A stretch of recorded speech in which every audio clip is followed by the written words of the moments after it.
समस्त गुरुजन को मोर नमस्कार।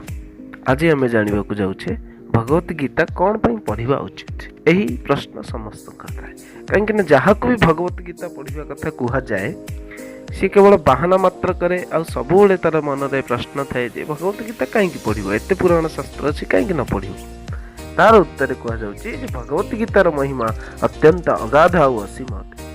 यही ग्रंथ प्रस्थानत्रय मध्य अंतर्भुक्त मनुष्यर उद्धार पर तीनोटी राजपथ को प्रस्थानत्रय नाम अभिहित करा जायछि। प्रथमटी वैदिक प्रस्थान जहाँ को कि उपनिषद कहुए, द्वितीयटी दार्शनिक प्रस्थान जहाँ को कि ब्रह्मसूत्र और तृतीयटी स्मार्त प्रस्थान जी कि भगवत गीता नाम प्रसिद्ध अटंती।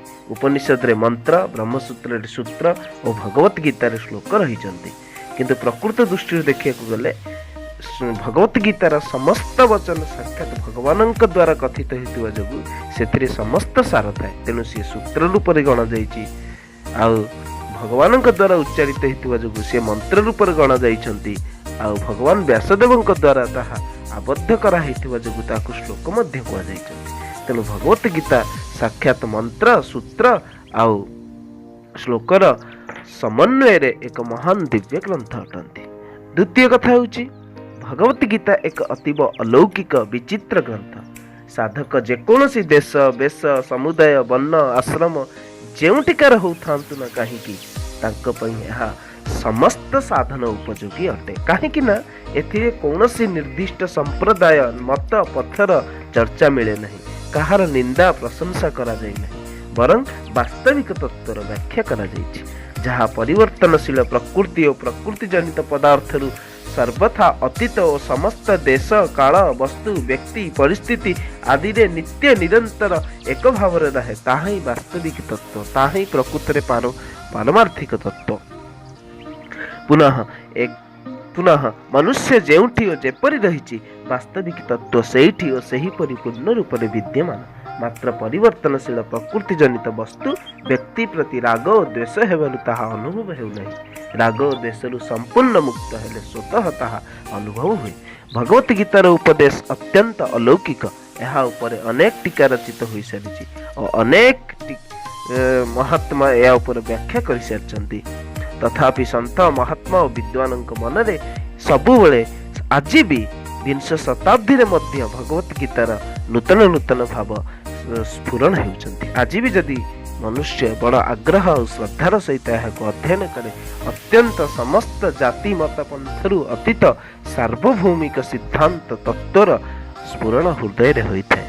जन विद्वान भावर मध्य जदि शीघ्र अंत मिले नहीं तेरे अनंत राम नाम रूपधारी भगवान मुख निश्रुत वाणी रे परिपूर्ण भाव समूहर अंत मिलता बा किपरि।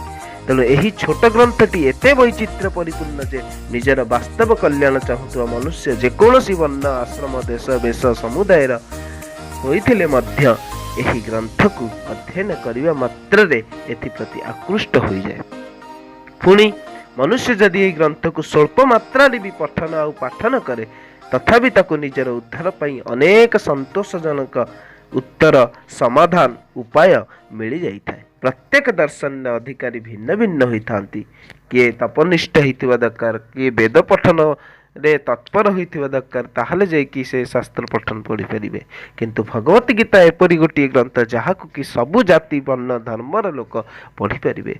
आज जदि कौनसी धर्मशास्त्र कौनसी ग्रंथर अनेक भाषा अनेक प्रकार व्याख्या करा जाई पारी थाए सी होची भगवत गीता। भगवत गीता रूपी महान अस्त्र साक्षात भगवान अर्जुन को युद्ध क्षेत्र में देले सत्य, किंतु अर्जुन थ्रू रे अर्जुन माध्यम से समस्त जगत को अत्यंत दिव्य पवित्र संदेश दे आम जीवन को पवित्र ज्ञानमय करिवार जो उपाय कही जाइछंती ताहा अन्य कौनसी ग्रंथ रे सुलभ नुहे।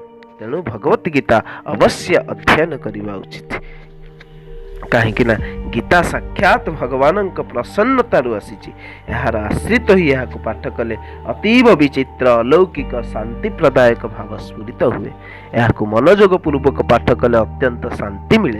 यार विधि है प्रथमे गीतार समस्त श्लोक अर्थ सहित कंठस्थ करवा उचित। पुनः एकांतर बसी गीतार अंतिम श्लोक यत्र योगेश्वर कृष्ण यत्र पार्थो धनुर्धर ठारू प्रथम श्लोक धर्मक्षेत्रे कुरुक्षेत्र पर्यंत बिना पुस्तक विपरीत क्रम पाठ करागले अत्यंत शांति लाभ यही भाव में भगवत गीतार अनेक पाठर अनेक विधान अच्छी किंतु सबुठ बड़ विधान होची जेतेबेले प्रत्येक दिन जेतेबेले भी श्रद्धा स्फुरित होची सेतेबेले भी जदि भगवत गीता को अत्यंत श्रद्धा और भावन पूर्वक अध्ययन करा जाए अवश्य भगवत गीता अनेक अनेक उपाय प्रदान करी मनुष्य को आत्मिक और वास्तविक शांति प्रदान करी चिर कृतार्थ करिଥାଏ तेणु भगवत गीता अवश्य अध्ययन करने उचित एथिरे केबे भी कौनसी संशय करने उचित नुहे।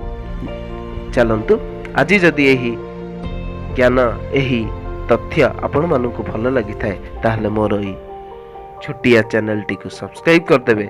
आज मोर यही विचार रे जदि आपण मानकर किछि मतामत अंतर थाए तेबे अवश्य मते कमेंट माध्यम रे जणै मते कृतार्थ करिवे मते उपकार करिवे सेतिकी पर्यंत आपणकर मंगल शुभ और आनंदमय जीवन हे मो भगवान को प्रार्थना करूछि।